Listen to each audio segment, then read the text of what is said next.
Vamos a hablar con Maxi Montenegro, economista, periodista que se desempeña en gráfica, radio y televisión, ganador de 2 premios Martín Fierro, el mejor programa periodístico en cable por Lado Salvaje, ganó premios de TEA, de Éter, de Conex, del Citibank, al periodismo económico en gráfica, periodista desde el 91, según informan las bases, veremos si es cierto o no, y escritor también, escribió ¿Es la economía estúpido?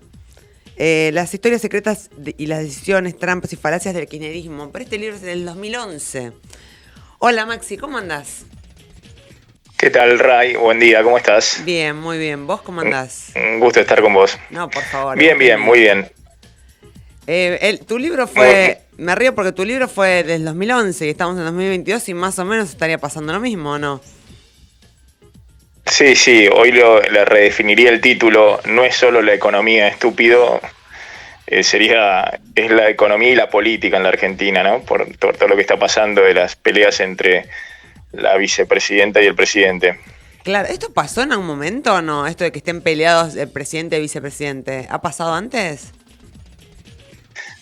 Ha pasado, sí, peleas entre el presidente y el vice en varias oportunidades, pero nunca el vice tenía el poder que tiene hoy Cristina, ¿no? Pasó con Cristina y Cobos, pasó en su momento Alfonsini y Martínez, pero el vicepresidente era intrascendente, no tenía ningún poder. Acá el problema es que la vicepresidenta tiene el caudal político y todo el liderazgo del espacio de la coalición de gobierno y el vicepresidente no tiene nada. Entonces se da una situación inédita en la la historia argentina, en la cual el presidente, tiene que a último momento llamar a la vicepresidenta un domingo a la noche para ponerse de acuerdo quién es el reemplazo del ministro de Economía, ¿no? Claro. Eso no había pasado nunca. Claro. Y vos, ¿no? O sea, como periodista desde hace tantos años y economista también, ¿te sorprenden las noticias de la economía en la Argentina o ya es como cantado? Como que ya se sabe lo que va a venir. Claro, sí, tenés razón. Yo noto mucho y hablo con muchos empresarios, doy charlas en distintos ámbitos, empresarios pequeños, medianos, grandes, y como que todos tienen un ejercicio de crisis enorme. Es decir, todos no se sorprenden como en otras épocas, otras crisis, lo que fue, por ejemplo, la del 2001, sí. Fines de los 80. Hoy hemos pasado tantas crisis y tan similares en la dinámica de que se dispara el tipo de cambio, se acelera la inflación, que en general los empresarios y todos los agentes económicos tienen cierto ejercicio. Algunos se pueden defender más y otros menos frente a esas crisis, pero en general cuando empieza como este fin de semana a moverse todo, los precios y demás, aquel que tiene alguna capacidad de poder adquisitivo mayor va y se estoquea en el supermercado o va y compra algún bien durable o va a la ferretería y compra lo que necesitaba para todo el año, y lo mismo materiales de la construcción, y obviamente los que pueden compran dólares. Es decir, hay un ejercicio de crisis grande y lo veo en todos los niveles, obviamente entre las empresas, los comerciantes y en la clase media, y en menor medida los sectores de menor poder adquisitivo, porque apenas llegan a fin de mes y es muy difícil en ese aspecto refugiarse frente a esto, ¿no? La aceleración inflacionaria termina hackeando el presupuesto familiar y no hay nada que hacer frente a eso. Claro. Y digamos, esto que iba a renunciar Guzmán, ¿ya se sabía? Mirá, es insólito porque el presidente hace 3 meses que tenía una propuesta de hacer un recambio integral con un equipo económico alternativo que le había presentado Sergio Massa, haciéndose cargo de la jefatura de gabinete y de todas las áreas de economía, para tratar de hacer una apuesta muy riesgosa e incierta de tratar de cambiar la dinámica de la crisis. Y el único que respaldaba al ministro de Economía, Guzmán, era el presidente de la Nación. Y Guzmán se eyectó, ¿viste? Como cuando uno está en un avión que ve enfrente la cordillera y no tiene altura. Agarró el paracaídas sin avisarle al piloto, que era el presidente, y se tiró por la puerta de emergencia. Y es insólito que el presidente se haya sorprendido. A mí me dicen que el presidente dice en privado que es imperdonable lo que hizo Guzmán, pero habla un poco de la incapacidad de Alberto Fernández, no solamente para liderar la coalición de gobierno, sino liderar a sus colaboradores más cercanos. El único que apoyaba a Guzmán era el presidente, frente a Cristina, frente a Massa, frente a los gobernadores, frente a todos. Y ese al cual vos apoyabas te sorprende un sábado cuando vos estás comiendo un asado de fin de semana y no tenés ministro de Economía, no tenés plan B, no tenés equipo, no tenés nada negociado políticamente, un papelón. Y eso obviamente potencia la crisis y los problemas económicos. Digamos, y aparte, ¿no? Bueno, ahora la ministra de Economía que tenemos, o sea, es como un acto suicida, porque, digamos, cualquier ministro, para vos, digamos, esta ministra, ¿puede llegar a salvarnos o no hay ningún ministro que nos pueda salvar? Digamos, ¿no? Y la verdad que más allá de las condiciones de la ministra, la nueva ministra tiene mucha experiencia en la gestión pública, mucha más de la que tenía Guzmán, ha estado en las áreas fiscales, conoce mucho el tema de recaudación, gasto del sector público. En la provincia de Buenos Aires fue ministra de Economía, pero más allá de sus cualidades técnicas, es un cuadro político y por eso aceptó en estas condiciones, en las condiciones donde vos vas a reemplazar a un ministro como Guzmán, que no tenía poder, que no podía tomar medidas en áreas estratégicas como energía para poder encuadrar el acuerdo con el fondo, y aceptás eso que no aceptaron otros economistas de mayor perfil, porque los otros economistas veían que si no se ponen de acuerdo en la coalición de gobierno respecto a cuál es el rumbo, si no se le da al Ministerio de Economía la posibilidad de reconstruir confianza en base a manejar todos los resortes de la economía, es muy difícil cambiar esta trayectoria de crisis y en un momento donde además es fundamental para hacer política económica un mínimo de confianza.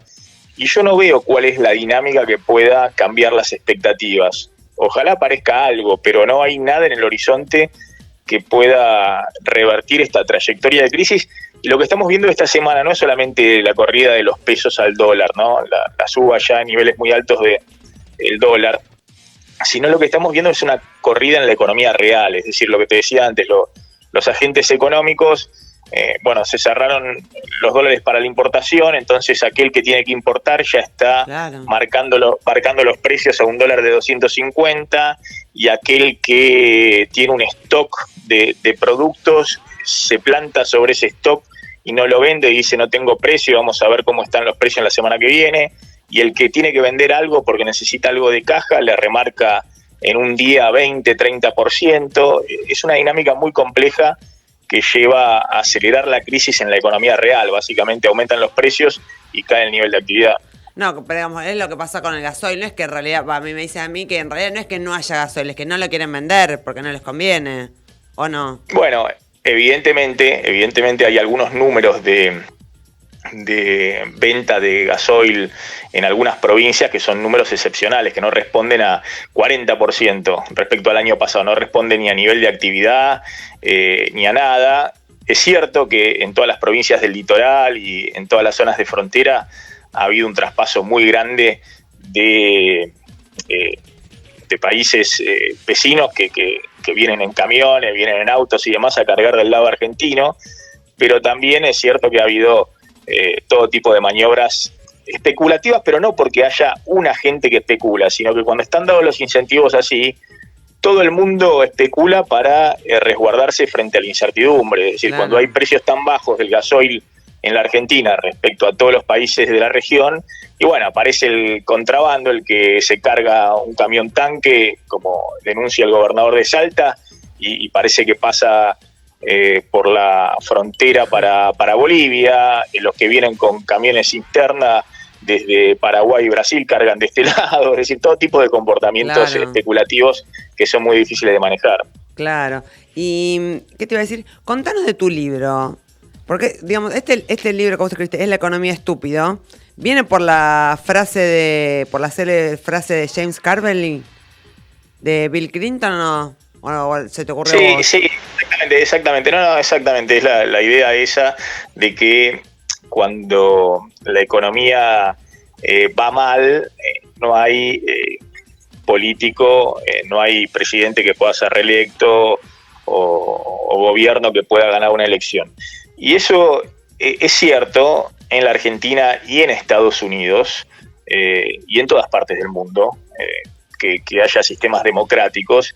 es cierto que hay una altísima correlación entre cómo te va en la economía y el resultado electoral, y más allá de otras cuestiones que son importantes, denuncias de corrupción o problemas de inseguridad u otra agenda o problemas de falta de perspectiva en temas educativos o de Acá salud nos y demás. olvidamos de eso, de la seguridad, como que viste pasó al segundo plano. O sea, ahora estamos todos Bueno, corriendo por el dólar, pero claro.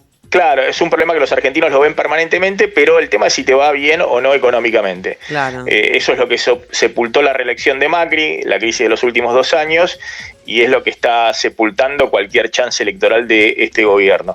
Pero más allá de esa frase que estaba pensada básicamente con lo que le pasó en su momento también al kirchnerismo, cuando a partir de 2011 le empieza a fallar, digamos, la maquinaria desde el punto de vista económico, que creo que fue también el resultado principal de su derrota en el 2015, no ni las denuncias de corrupción ni otras cuestiones, sino básicamente que la economía se había agotado. Yo creo que acá hay un problema también político muy grande en la gestión de gobierno, que es lo que estamos viendo inédito en este gobierno, que tenés oficialismo y oposición en el mismo espacio político, y así es imposible gestionar, porque si ya los argentinos desconfiamos permanentemente de los gobiernos y de las políticas económicas, y en la lógica siempre el oficialismo defiende esas políticas económicas y la oposición las bombardea, pero acá el bombardeo a la política económica del oficialismo viene de la vicepresidenta, que es la principal líder del espacio político oficialista. Entonces es una ensalada que es muy difícil de alguna manera sostener en una gestión de gobierno como le está pasando a Alberto Fernández. No, que además nos tiene, digamos, a todos agotados y cansados, porque no tenemos por qué estar como si fuera un matrimonio que están peleando. Se están constantemente bombardeándose.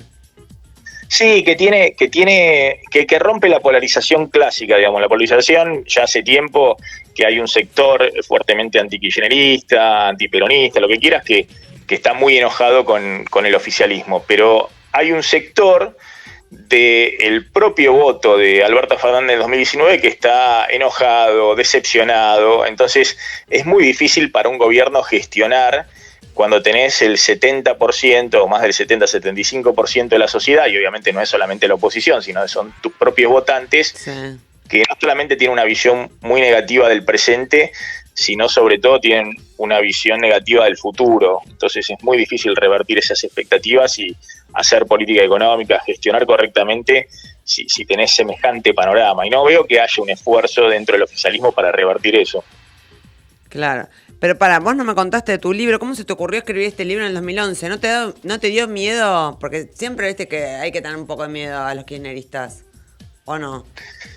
No, era un momento donde el kirchnerismo tenía poder. Ahora el kirchnerismo, insisto, hay muchos colegas que dicen, el kirchnerismo, el poder que tiene. El kirchnerismo está deshecho. Es decir, este es un gobierno que no tiene poder. Este es un gobierno que la gran discusión es cómo llega y si llega a diciembre del 2023. Y esa discusión hay que manejarla con mucho cuidado porque va a necesitar colaboración de todos para que llegue a diciembre del 2023. Pero en el 2011 había un gobierno, sí, con mucho poder y había otro manejo.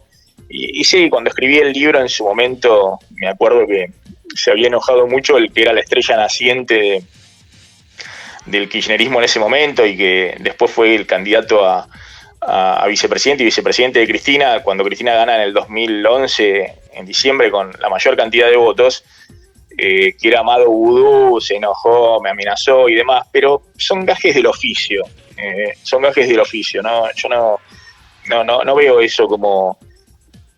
Argentina está en una situación democrática y de hecho, fíjate, después Vudú terminó preso, ahora salió en libertad, pero tiene una condena por el tema de Chicone, y yo seguí haciendo lo que hago siempre cuando los gobiernos pasan uno tras otro, que es tratar de informar y de mirar de la manera más objetiva posible, con el mayor equilibrio posible, más allá de los enojos personales que uno a veces tiene, la realidad argentina desde el punto de vista económico. Entonces, como que no hago de eso una bandera.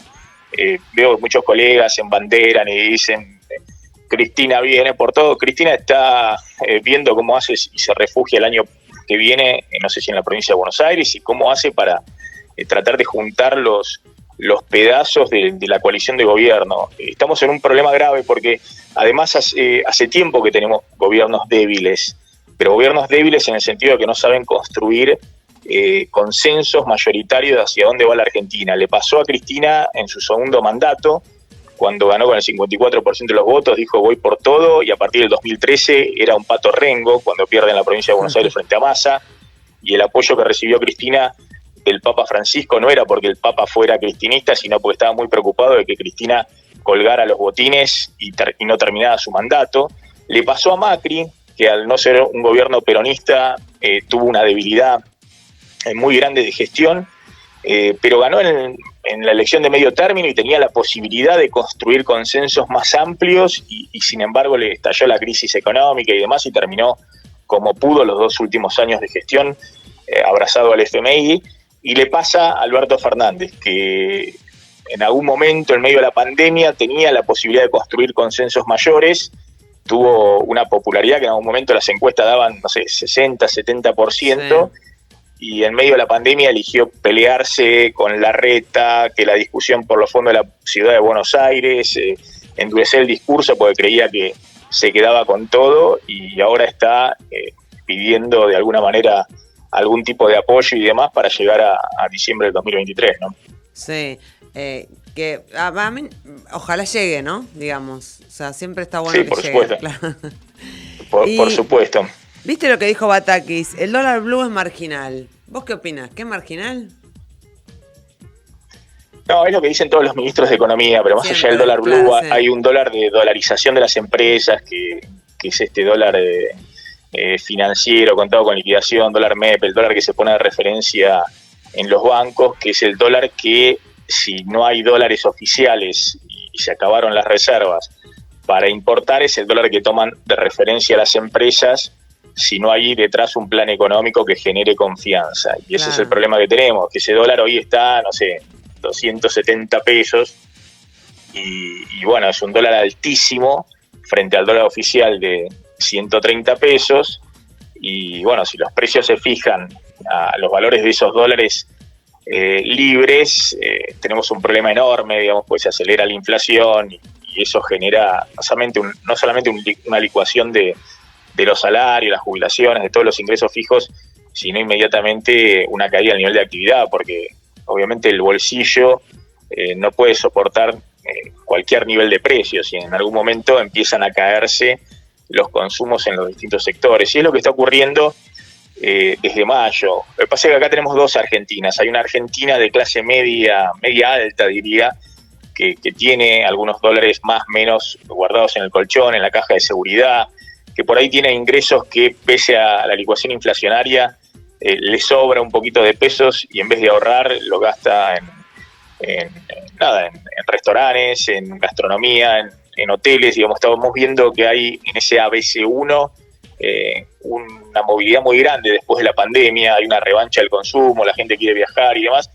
Y después tenemos una Argentina de supervivencia, ¿no? Que es prácticamente el 50% de la población que no llega a fin de mes y por eso vemos los indicadores de caída del consumo de carne, del consumo de lácteos, es decir, del consumo de productos esenciales, productos básicos de la canasta.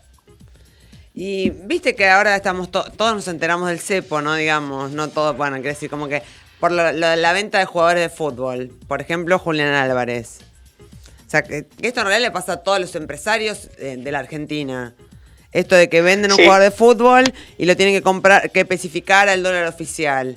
Y después para comprar tenés que pedir plata que no te la van a dar. O sea, esto que le pasa al fútbol, como pasó con Julián Álvarez, que está pasando, le pasa a toda la Argentina. Sí, sabés que yo no me había metido mucho con el tema de la operatoria del fútbol. Yo un poco, criticaba que en los últimos tiempos estamos sin reservas en el Banco Central y aquel que quiere organizar, no sé, un espectáculo, que de hecho, fíjate que vienen estrellas de primer nivel a la Argentina, como en la década del 90. Sí. ¿Por qué? Porque, bueno, le pedís dólares a 130 al Banco Central y te sale baratísimo pagarle el cachê a cualquier estrella internacional. Entonces, todos los meses el Banco Central les daba $6 millones a los organizadores, hay grandes empresas detrás, de todos los espectáculos musicales, y la Argentina podía traer a las grandes estrellas de la música internacional, subsidiado con ese dólar barato al cual vos y yo no podemos acceder, por ejemplo. Y al cual te estoy contando que un empresario que quiere producir y necesita insumos esenciales no puede acceder, entonces tiene que acceder a un dólar de 250 y empieza a remarcar todo. Pero en el caso de los clubes de fútbol es cierto que cuando venden un jugador afuera, si está todo en blanco, si la operación se hace todo acá, tienen que liquidarlo al tipo de cambio oficial, es decir, que son exportadores, y tengo entendido que el fútbol argentino es exportador neto, es decir, exporta más de lo que importa. Entonces es lógico que el Banco Central después, si tienen que pagar la compra de un jugador que está en el exterior, es decir, como si fuera una importación, le dé dólares al tipo de cambio oficial, ¿no? Porque si no se funden todos los clubes. Claro. Es decir, estar exportando al tipo de cambio oficial y después tener que pagarlo a un dólar de 250, 270. Pero bueno, la verdad que no me había metido mucho en el tema, sé que ahora es una discusión. Es el trending topic, claro, de Julián Álvarez, claro. Estamos todos... de los problemas de River, igualmente soy de Boca, así que... Bueno, yo también soy de Boca, pero ayer no nos fue bien, no lo digamos entonces. Bueno, pero, totalmente. Pero acá lo importante es que vos te considerás... Ahora me vas a preguntar todo de economía al final. No, de economía no, de economía no. Vengo acá a la pregunta. De tenis son muy buenas tus pinturas, tus muchas gracias. tus obras de arte, la verdad muy buenas. ¿Cuándo vas a tener un cuadro mío? No, me encantaría, voy a pasar, tenés un atelier, tenés un estudio, digamos, exhibís, digamos, en algún lado. No exhibo, pero obviamente te voy a mostrar y te voy a regalar un cuadro. Te voy a dar para que vos elijas y me gustaría que cuelgues un cuadro. Pero vamos ahora al deporte, que hemos conversado también ayer. ¿A vos te gusta el tenis? ¿Te considerás tenista? No, porque empecé a jugar de chico, pero no jugué de chico como sí lo hace mi hijo, que tiene 14 años, que entrenó desde muy chiquito 4 o 5 veces por semana, que juega torneos de la selección argentina de tenis y que ya no puedo jugar con él, digamos. Ay, claro. porque me supera en la velocidad de la pelota, en los movimientos, en todo. Y a mí me hubiese gustado mucho, la verdad que ahí estoy totalmente frustrado porque veo el tenis es un deporte que vos si aprendés de chico hasta esa edad, 14, 15 años, 16 años, entrenando muy fuerte hasta esa edad, después de grande, más allá de que no tengas la misma velocidad o no tengas la misma resistencia física, podés jugarlo hasta cualquier edad y podés jugarlo muy bien. Es decir, yo tengo amigos que tienen 50 años y la verdad que juegan bárbaro y pueden jugar con cualquiera. Obviamente llega un momento donde no podés jugar partidos con cualquiera, pero sí podés pelotear con cualquiera, claro. Podés disfrutar con cualquiera. Y bueno, a mí me pasó eso y la verdad que tampoco tuve tiempo después, porque tengo otros amigos que lo han hecho de grande, que se han dedicado full time, estoy hablando todos los días de la semana, a partir de cierta edad, a tratar de hacer el catch-up, digamos, de encontrar otro nivel. Y yo por una cosa u otra me defiendo, peloteo, digamos, y de hecho lo podía hacer con mi hijo hasta hace poco, pero bueno, ya llegó un momento donde tu hijo se aburre olímpicamente. Claro. Y me frustra porque después tengo que buscar todos los que me hacían la gamba y jugaban conmigo en el club, por ahí, qué sé yo, porque tenían buena onda conmigo, por ahí porque me conocían o lo que fuera, que jugaban muchísimo mejor conmigo que yo.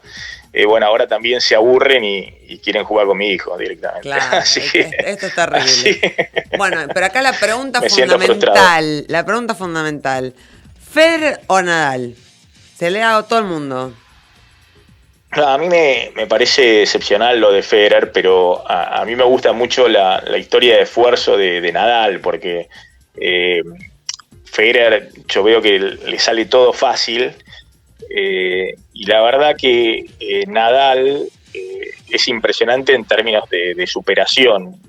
En términos de carácter, de cómo el tipo por ahí con otros que técnicamente son mucho mejores, bueno, termina peleándola y lo supera. El caso es Djokovic. Para mí Djokovic es el jugador más completo, sí, de todo punto de vista, desde el punto de vista técnico, físico, la verdad que es impresionante.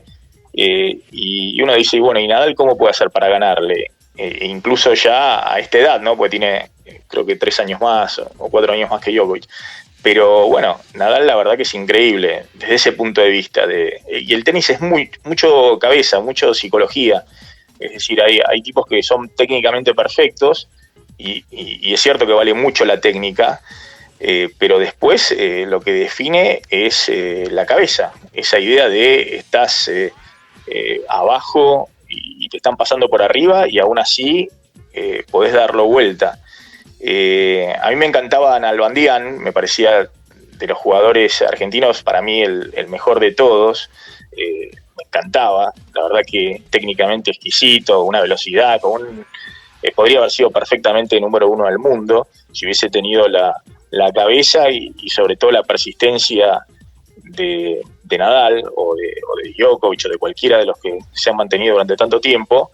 Y Nalbandián en algún momento a Federer, a Nadal, a Djokovic en los Master Series de París y de Madrid, los paseó, y a Nadal lo paseó, le ganó 6-1, 6-1 y una humillación total en cancha rápida en Madrid, pero humillación. Vos ves ese partido y parecían dos jugadores distintos, y sin embargo, bueno, después de esas 2 semanas excepcionales en las cuales Nalbandián dijo, a mí me parecía que jugaban todos en cámara lenta, fue una cosa que sentí en esas 2 semanas que no lo sentí nunca más, y es cierto, era impresionante cómo los paseó a todos, y sobre todo a Nadal, en cancha rápida por la velocidad, pero después Nadal, pese a perder así, de manera humillante y demás, siguió ganando Grand Slam, ganando Master Series, ganando todo, es decir, nunca se tiró para abajo, digamos, ¿no? Y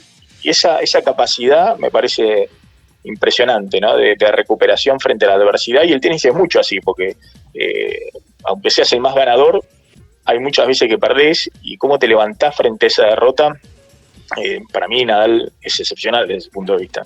Sí, es muy... A mí me encanta verle, aparte cuando ves las partidas, si son 7, están jugando así flaco, ¿cómo podés seguir moviéndote? Y siguen moviéndose, o sea, bueno, nada, me gusta mucho el tenis. No sé jugar, jugaba de chica, pero no puedo agarrar una raqueta ni loca. No me animo como vos, vas a jugar el tenis. No, pero sí, hay que tener a diferencia, a vos te gustan correr así maratones, sí, resistencia, ¿no? Cosas, bueno, el tenis es mucho explosión, ¿no? Es mucho el pique corto, claro, velocidad, el movimiento, exactamente, el movimiento explosivo, ir, venir y demás, bueno, todo lo que me faltaba. Bueno, pero ahí, en los piques cortos, esto es cuando puedes tener lastimaduras, lesiones, que es lo que me pasa a mí usualmente, cuando hacemos los piques y demás. Claro, pero bueno, obviamente, nada, a mí es un deporte que me gusta mucho, digamos, que me parece muy, muy atractivos, pero bueno, también es un deporte solitario, ¿no? Claro. Como los que van a correr, digamos, que a veces están en su propio mundo. Claro, y bueno, claro. Hay otros deportes que tienen la otra vuelta, ¿no? Que es más en lo colectivo, ¿no? El juego colectivo, la cuestión del compañerismo, digamos, de entretenerse con los compañeros, no solamente en el juego enfrentando a un rival, ¿no? Así es.